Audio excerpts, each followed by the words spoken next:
I have a great hot take that I just want to throw out into the ether to see if people agree with me. Politics brings out the stupid in a lot of people. You have a lot of individuals running around throughout this entire election year thinking that they have a means to speak very intelligently about all these different things. Yet when you hear them, when you really use your ears to listen to what they say, they sound stupid. Remember 2 weeks ago, we talked about that woman who was talking about, oh, wow, it's a close race in this presidential campaign. It clearly has something to do with white supremacy. We all agree that her talking point is absolutely stupid, and it defeats the purpose of trying to promote your candidate to other people, because if you're just gonna look at the polls and say, it's too close for comfort, there's gotta be white supremacy, then the person you're supporting clearly doesn't have a strong enough campaign to promote to those white supremacists to get them to think, maybe this candidate is better than the other candidate. But that was just the TikTok. And when it comes to TikTok, that's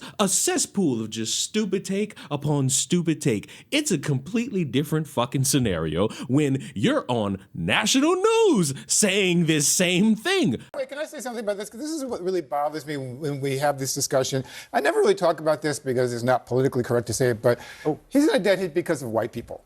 I mean, the majority of white people support Donald Trump, and they supported him in 2016, they supported him in 2020, and they'll probably support him in 2024. If it were up to black people, Latinos, and Asian Americans, and other people of color, he would lose in a landslide. But Keith, to be fair, Keith, he's gaining amongst African American men and Hispanics. But it's still about white dominance. I understand that, but you know, he's in the lead because he protects and projects the idea of protecting white supremacy, and that's what people were talking about.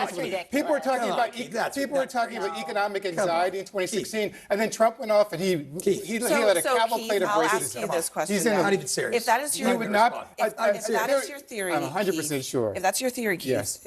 then to answer what Urban is asking, why then is Trump improving with voters of color? He's not improving with voters of color. Yes, No, he's not improving. No, I'm sorry. He's not improving with He has more support than Republicans in the past with both Hispanics and black people. I understand right that he has done better than other candidates have done. He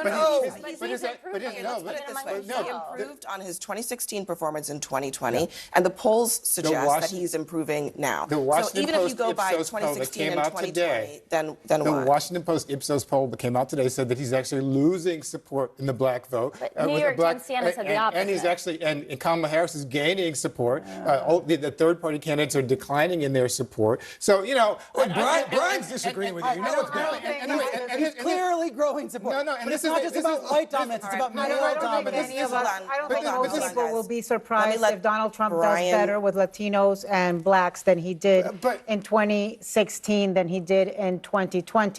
Listen, what do I hear? I hear people tell me that they like how they like his mouth. Some people, what turns me off turns some people on. They think he's being authentic. They think he's being unfiltered. They think he's tough. True. They think he stands up for what he believes. So it antagonizes most Latinos.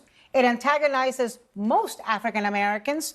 But certainly there's some people for whom it appeals. And that's exactly my point, though. What I was trying to get at is that, yes, there are a significant number of people of color who support Donald Trump, but that's still a small minority, especially in the black community. You're talking about 85 to 90% of black people will support Kamala Harris.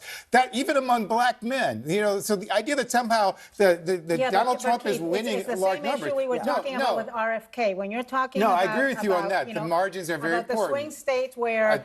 Latinos are, 5-6% in Georgia. They're 5-6% in Pennsylvania. I totally understand. I get that. I'm not saying that can't make the difference. I'm just saying that we're misrepresenting who these communities are. To pick a few unrepresentative black men and say, oh, well, black men are supporting Donald Trump, when 85 to 90% of black men are supporting Kamala Harris is completely misleading. I think that's very dismissive of black men. To be clear, we didn't say that at this table. No, I'm not saying you. I'm just saying in general. But I think Anna's point is correct that there is.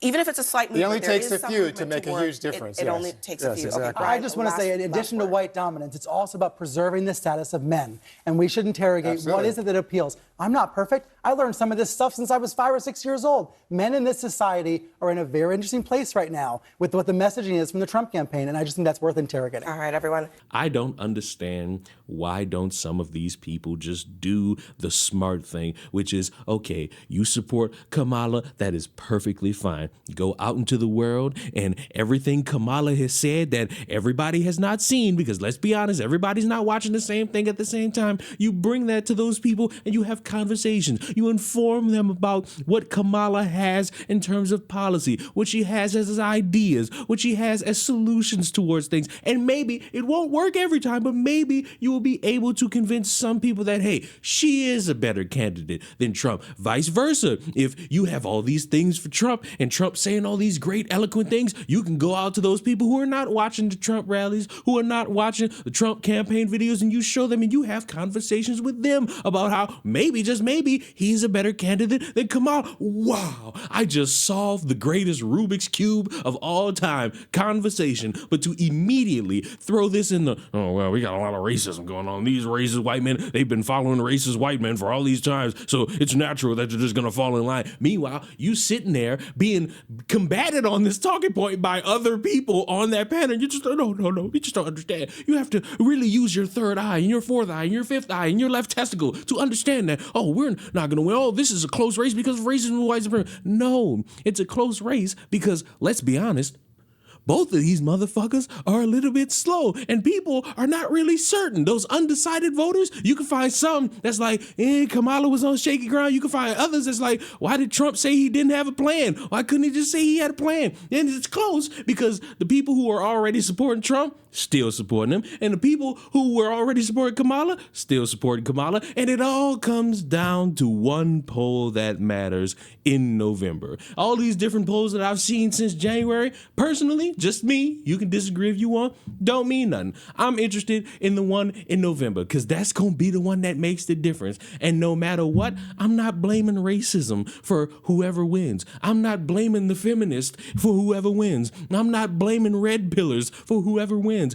I'm blaming humanity for deciding, hey, I've chosen who to vote for, and that's who I'm voting for. Notice I didn't put a name on any of this shit. I just said, y'all gonna come to your own choices and choose. Because guess what? What I said in January still holds true now. One side gonna win. The other side gonna lose. One side gonna cheer. The other side gonna look over there and see that crowd cheering and say, you cheated. And there's going to be all these news reactions to it saying that it's unfair and how dare and oh my and oh we and oh boo-hoo. And in January, whoever wins is going to be inaugurated and we're going to have to go 4 years of either complaining about the country again or complaining about the country again. Confidence to say stupid shit is getting a little bit too much. I'm really sick of how many people are willing to parrot stupid things that they hear from unverified individuals and just bring that to television. You don't need to do that. You actually defeat the purpose of anybody reasonably considering anything in regards to what Kamala has to say. Because if you're just trying to segregate everybody based off of how they think and how they feel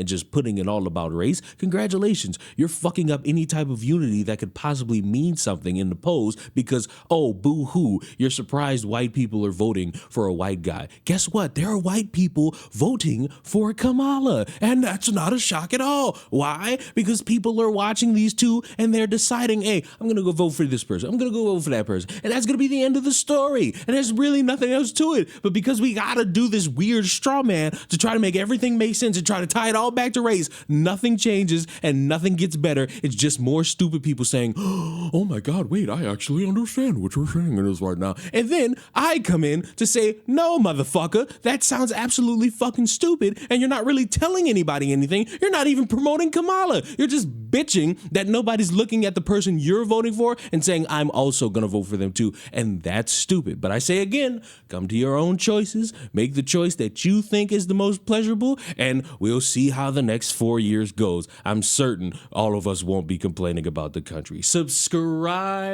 to the channel. I will see you all in the next one. Mwah. Goodbye.